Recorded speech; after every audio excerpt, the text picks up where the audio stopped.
नमस्कार। राजस्थान की तमाम फटाफट खबरों में आपका स्वागत है। राजस्थान की खबरों के लिए आपसे निवेदन कि यदि आपने हमारे चैनल को सब्सक्राइब नहीं किया तो कृपया करके राजस्थान की खबरों के लिए आपके अपने चैनल को सब्सक्राइब करना ना भूलें। आप सब्सक्राइब करते हैं तो हमें हिम्मत होती है सही और सच्ची खबरें आप तक पहुंचाने की। तो क्या है आज की बड़ी खबर? शहर बना समंदर। जी हाँ, रिकॉर्ड तोड़ बारिश हुई और एक दिन में 12 इंच पानी बरसा। राजधानी में बुधवार रात 12 बजे मानसून ऐसा सक्रिय हुआ कि गुरुवार सुबह 11 बजे तक पूरे शहर को पानी पानी कर दिया। लगातार 11 घंटे बारिश का दौर चला। 8 घंटे बाद शाम 7 बजे फिर से झड़ी लग गई। रात 11:30 बजे तक जेएलएन मार्ग पर सर्वाधिक 290 11.83 इंच पानी बरसा, जिसने अगस्त माह की एक दिन की बारिश का 65 साल पुराना रिकॉर्ड तोड़ दिया। लगातार बारिश से कई इलाके डूब गए। सड़कों के साथ एयरपोर्ट, रेलवे स्टेशन, बस अड्डों पर 5 फीट तक पानी भर गया। 150 से ज्यादा सड़कें धंसने की शिकायतें मिली। वाहन फंस गए। आगरा रोड जामडोली में सड़कें टूटने से सीवरेज चैम्बर और केबल बाहर निकल आए। शहर में बुधवार देर रात से गुरुवार सुबह तक हुई तेज बारिश उमस भरी गर्मी से राहत वाली रही तो डूब वाले क्षेत्रों के लिए आफत वाली। सड़कें डूब गई और कॉलोनियों में पानी भर गया। गुरुवार तड़के 4 बजे विश्वकर्मा इंडस्ट्रियल एरिया के रोड नंबर 17 स्थित ध्वजनगर की सड़क पर बह रहा पानी एक मकान में उतर गया। धीरे धीरे पानी का दबाव बढ़ा तो बेसमेंट की दीवार से अन्य 2 मकानों की दीवार ढह गई। हादसे में युवक, युवती व 5 साल की बच्ची दब गए। सूचना पर पहुंची पुलिस, सिविल डिफेंस व एसडीआरएफ की टीमों ने दोपहर 12:30 बजे तक तीनों के शव बाहर निकाल लिए। हर साल बारिश आती है, हर साल नाले भरते हैं, हर साल सब कुछ होता है, हर साल मौत भी होता है, लेकिन नए नालों की सफाई का कार्य समय से पूर्व किया जाता है, न इस तरह की कोई सावधानी की जाती है। प्रदेश में पिछले 24 घंटों में इस मानसून की सर्वाधिक बारिश हुई। खासकर पूर्वी राजस्थान के जयपुर, दौसा, करौली, टोंक, अलवर, खेरथल व सवाई माधोपुर सहित 15 जिलों के 23 स्थानों पर अति भारी बरसात दर्ज की गई। राजधानी जयपुर में 43 साल का रिकॉर्ड टूटा है। जयपुर में गुरुवार रात 11:30 बजे से 12 इंच पानी भर गया है। प्रशासन ने शुक्रवार को स्कूल में छुट्टी रखने के निर्देश दिए हैं। विकसित राजस्थान की बातों के बीच 24 घंटे की बारिश ने सिस्टम की पोल खोलकर रख दी। टाउन प्लानर, बस्तियां, कॉलोनियों की बसावट की प्लानिंग हर साल फेल नजर आती है। राजधानी में भी ड्रेनेज की उचित व्यवस्था नहीं हो पा रही है। ऐसे ही अवैध निर्माण, अतिक्रमण होते रहते हैं और जेडीए तब जागता है जब कोई हादसा हो जाता है। नालों में सैकड़ों टन मलबा भरा हुआ है जिसकी सफाई ही नहीं की जाती।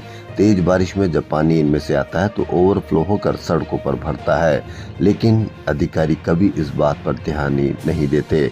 हर साल कई मौतें इन्हीं कारणों से होती है, लेकिन जिम्मेदार कोई नहीं होता, क्योंकि न भूमिका तय होती है और न ही जिम्मेदारों पर गैर इरादतन हत्या का केस चलता है। वहीं विधानसभा में गुरुवार को संसदीय कार्य मंत्री जोगाराम पटेल ने कहा कि इंद्रदेव की मेहरबानी है, बारिश में अभी तक कहीं से किसी अप्रिय घटना का समाचार नहीं मिला। तो भाजपा के विधायक कालीचंद सराफ ने उन्हें टोका कि जयपुर में ही 3 की बेसमेंट में डूबने से मौत हो गई। यानी कि जोगाराम पटेल ने कहा कि इंद्रदेव की मेहरबानी है, जबकि 3 की मौत हो चुकी है जयपुर में ही। इस पर कांग्रेस विधायक गोविंद सिंह डोटासरा ने कहा कि मंत्री बिना जानकारी के जवाब दे रहे हैं। निकलने का हर रास्ता बंद हुआ। कॉलोनी की सड़कें धंस गई। मुख्य मार्ग जलमग्न। रेलवे ट्रैक और एयरपोर्ट पोर्ट्स भी डूब गए हैं पानी में।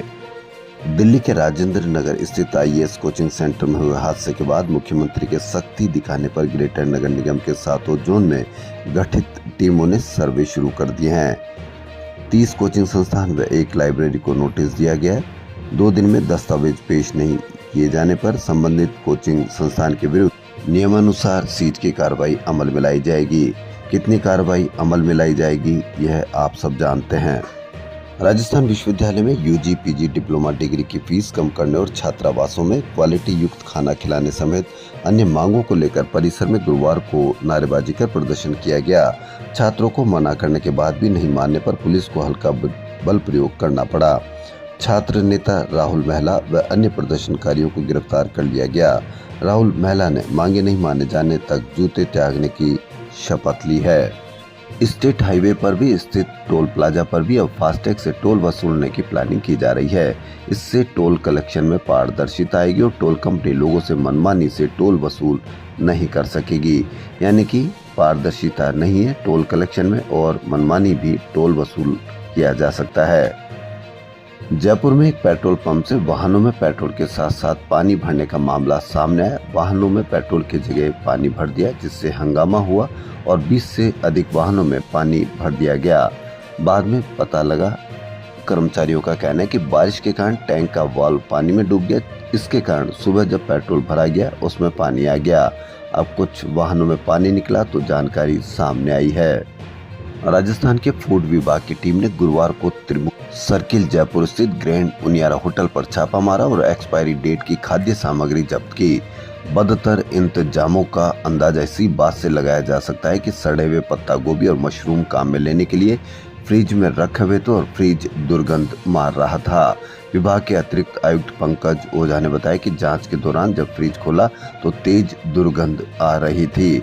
आप समझते हैं कि बड़ी होटलों में बड़े जगह आपको शुद्ध खाना, अच्छा खाना, ताज़ा खाना मिलेगा, जबकि वहाँ पर भी इसी तरह से आपके लिए सड़े हुए पत्ता गोभी, मशरूम काम में लेने के लिए फ्रिज में रखे हुए और फ्रिज दुर्गंध मार रहा है। इसी से आप अंदाज़ा लगा सकते हैं कि किस तरह से आपके शरीर के लिए स्वास्थ्य खिलवाड़ किया जा रहा है, जिससे आप किस तरह से रोगों में घिरेंगे ये आप ही अंदाज़ा लगा सकते हैं। विधानसभा में पीसीसी चीफ डोटासरा ने पेयजल पर बहस में पोपा बाई का राज और जमानत जब्त जैसे शब्द बोलकर विपक्ष पर हमला बोला। डोटासरा ने कहा कि राजस्थान की जनता ने बीजेपी की सरकार बनाई, आज न पानी है, न बिजली है, न ही कानून व्यवस्था है, न किसी का कोई काम हो रहा है। ये पोपा बाई का राज है और पोपा बाई के राज में किसी का कुछ नहीं भला होता है। अगर आप मेरे को सुनते रहोगे तो मैं गारंटी देता हूँ मंत्री और मुख्यमंत्री आपके काम करते रहेंगे। अगर मुझे रोकोगे तो आपकी वो हालत हो जाएगी, आपको पूछने वाला नहीं मिलेगा, आपकी जमानत जब्त हो जाएगी। डोटासरा ने कहा कि यमुना और एआरसीपी को लेकर प्रदेश के साथ धोखा किया गया। मुख्यमंत्री हेलीकॉप्टर में घूमते हैं, समुद्र के ऊपर से पानी पानी दिखता है, लेकिन प्रदेश में पानी की स्थिति खराब है। पैदल चलकर हालात कोई नहीं देखना चाहता। डोटासरा बोले कि एआरसीपी और यमुना जल समझौते राजस्थान के हितों को दूसरे राज्यों के आगे गिरवी रखकर किए गए। आपने तो यमुना जल समझौते एमओयू जारी नहीं किया, न एमओयू की कॉपी दी। हम कितनी बार मांगे, लेकिन मेरे पास एमओयू आ चुका है। मैं कबाड़ लाया कहीं से, इसमें लिखा है कि 24,000 क्यूसेक पानी तो हरियाणा को चाहिए, उनके यहाँ ओवरफ्लो होगा तो हमको मिलेगा। उसमें भी 1994 के एमओयू से आधे से भी कम। इस एमओयू से सीकर, झुंझुनू और चूरू को एक बूंद पानी नहीं मिलने वाला है। जलदाय मंत्री पर तंज कसते हुए डोटासरा ने कहा कि जलदाय मंत्री कहते हैं कि क्या बालाजी पानी लेकर आएंगे। बालाजी ने आपको मंत्री बना दिया, अब आपकी जिम्मेदारी है कि आप पानी की व्यवस्था तो करो। यमुना जल समझौता पहले भी हो चुका है। हमारे पार्टी के मेंबर यशवर्धन सिंह इस मामले में कोर्ट में भी गए। विधानसभा के बजट सत्र के बीच कैबिनेट की बैठक 3 अगस्त को शाम 5 बजे होगी। इसमें बजट घोषणाओं को लेकर कई फैसले संभव है। 9 से 11 दिसंबर तक राजस्थान राइजिंग इन्वेस्टमेंट समिट होगी, उसकी तैयारियों को लेकर भी निर्णय किए जाएंगे। भारी बारिश से प्रदेश में हुए नुकसान को लेकर भी समीक्षा होगी। महात्मा गांधी राजकीय स्कूल खोलने पर जितने पद स्वीकृत होने थे उतने पद स्वीकृत नहीं किए गए। इससे स्कूलों में शिक्षकों की कमी रही। इन स्कूलों के लिए अलग से कैडर बनाने की घोषणा की गई थी, लेकिन न तो कैडर बनाया गया और न ही इन पदों पर अब स्थायी भर्ती की गई है। केवल संविदा के आधार पर भर्ती की गई है। राजस्थान में अब तक 3,737 महात्मा गांधी राजकीय स्कूल खोले जा चुके हैं। इन स्कूलों में अलग अलग कैडर के कुल 45,212 पद स्वीकृत किए गए, जो जरूरत के मुकाबले बहुत कम है। स्कूलों में 3 प्रमुख शैक्षणिक पद व्याख्याता, वरिष्ठ अध्यापक और अध्यापक लेवल 1 व 2 के पद भी बहुत कम स्वीकृत किए गए। राजस्थान लोक सेवा आयोग के चेयरमैन संजय कुमार श्रोत्रिय को गुरुवार को आयोग में आखिरी दिन था। विदाई के दिन ही उन्हें आयोग में अजीब स्थिति का सामना करना पड़ा।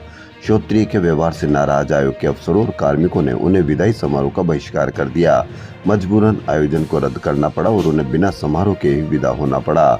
आयोग इतिहास में ऐसा पहली बार हुआ जब किसी चेयरमैन के विदाई समारोह का बहिष्कार किया गया।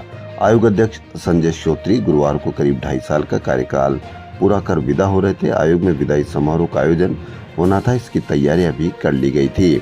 मंच सजा, लेकिन आयोजन शुरू होने से पहले ही आयोग के राजपत्रित अधिकारी कर्मचारी संघ के पूर्व अध्यक्ष दयाशंकर शर्मा, पूर्व नेता नमन शर्मा और कर्मचारी संघ के नेता प्रवीण मीणा, हरेंद्र राठौड़ की अगुवाई में आयोग कार्मिक कामकाज छोड़कर मुख्य द्वार पर पहुंच गए और नारेबाजी शुरू कर दी। जब नारेबाजी और बहिष्कार किया जा रहा था, उस समय श्रोत्रिय खुद अपने चैम्बर में मौजूद थे। अफसर व कार्मिकों के विरोध के बाद जब कार्यक्रम रद्द करने की जानकारी सामने आई तो टेंट में लगे सामान भेज दिए गए, आगे की कुर्सियां भी हटा दी गई। श्रोत्रिय ने पूर्व के अध्यक्षों की तरह कार्यकाल पूरा होने पर ही पद का त्याग किया। राजस्थान सरकार ने 16वें वित्त आयोग के सामने राज्य का हिस्सा 41% से बढ़ाकर 50% किए जाने की मांग की है। चेयरमैन अरविंद पनगड़िया के नेतृत्व में 2 दिन के लिए आयोग राजस्थान के दौरे पर है। पहले दिन मुख्यमंत्री भजनलाल शर्मा की मौजूदगी में सरकार की ओर से दिए गए प्रेजेंटेशन में राज्य की आर्थिक स्थिति और विशेष परिस्थितियों का हवाला देकर अनुदान और हिस्सा बढ़ाने की बात कही गई है। बाद में आयोग ने मीडिया के प्रश्नों के उत्तर में कहा कि राज्य की कैश स्कीम्स योजनाओं के कारण राजकोषीय घाटे में निश्चित रूप से बढ़ोतरी हुई है, इस पर आयोग की नजर है। मुख्यमंत्री भजनलाल शर्मा ने कहा कि प्रदेश की विषम भौगोलिक स्थिति, विशाल क्षेत्रफल, मरुस्थलीय भूभाग, जल संसाधनों की अत्यधिक कमी, अनुसूचित जाति व जनजाति की बड़ी आबादी के परिप्रेक्ष्य में वित्त आयोग अतिरिक्त वित्तीय सहायता देने की सिफारिश करे। हीट वेव एवं रेगिस्तानी टिड्डियों के खतरे को प्राकृतिक आपदा माना जाए, पानी की कमी के लिए अनुदान देने पर भी विचार किया जाए। राजस्थान की खबरों में फिलहाल इतना ही। यदि आपको राजस्थान की खबरें पसंद आ रही है तो आपके अपने चैनल को सब्सक्राइब करना ना भूलें। धन्यवाद।